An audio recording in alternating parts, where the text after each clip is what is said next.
Donna Bush with your CIG television news brief on this Monday. The regional hurricane season doesn't end until November the 30th, and so residents of the Cayman Islands are continually reminded to be prepared should a hurricane be forecasted to impact us.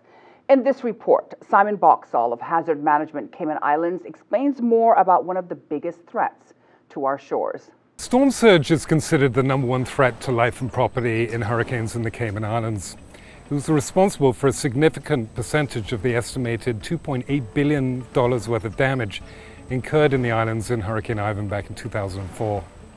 In 2019, the National Hurricane Center in Miami announced a U.S. aid-funded initiative to model storm surge for islands in the Caribbean Sea.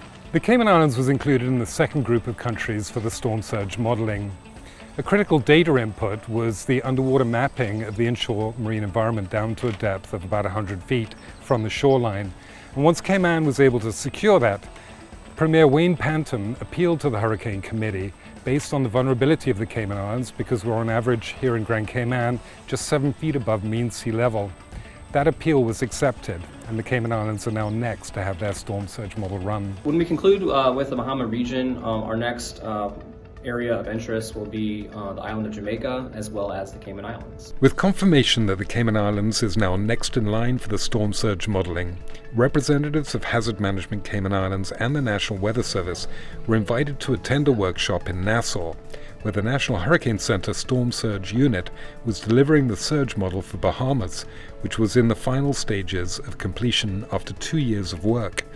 Head of the National Hurricane Center Storm Surge Modeling Unit, Dr. Cody Fretz, explained why it took so long to run the model. A project like that is pretty extensive. I mean, you have to do a lot. I mean, you have to plan the domains, understand the climatology for that area, think about different scenarios that are practical in a sense, but then develop a set of scenarios that encompass the full risk or uncertainty of that area. And that really entails modeling or simulating, in this case, hundreds of thousands of unique simulations to really get a gauge of just how vulnerable certain areas are. The storm surge model will take at least a year to complete, but once it is finished, it will provide the Cayman Islands with a much better understanding of the risks associated with storm surge and wave impacts, and will help with decisions relating to evacuation planning, and it could also inform policy decisions about how we build and the positioning of future critical infrastructure projects, so they are less vulnerable to the potential impacts from hurricanes. For Hazard Management Cayman Islands, I'm Simon Boxall. You can rewatch the HMCI report on their Facebook page or on the Cayman Islands government's YouTube channel. It is summertime, and with that, the 2023 Year 6 Summer School program has started, organized by the Ministry of Education and the Department of Education Services, jointly with primary schools. Summer classes in Cayman Brac will happen from the 31st of July to August the 11th.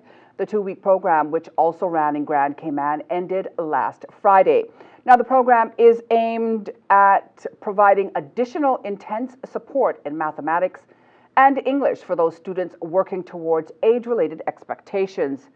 It is anticipated that through engaging and interactive learning experiences, students' academic growth will continue during the summer break. Now, if you're a parent who is supporting your child or children's educational development, the department has also developed a website to provide parents and guardians with the resources to support their child's continued practice and learning throughout the summer. On the site, parents will find recommended resources and summer learning activities for students in every year group of primary school. Now, the website address is summerlearningci.com.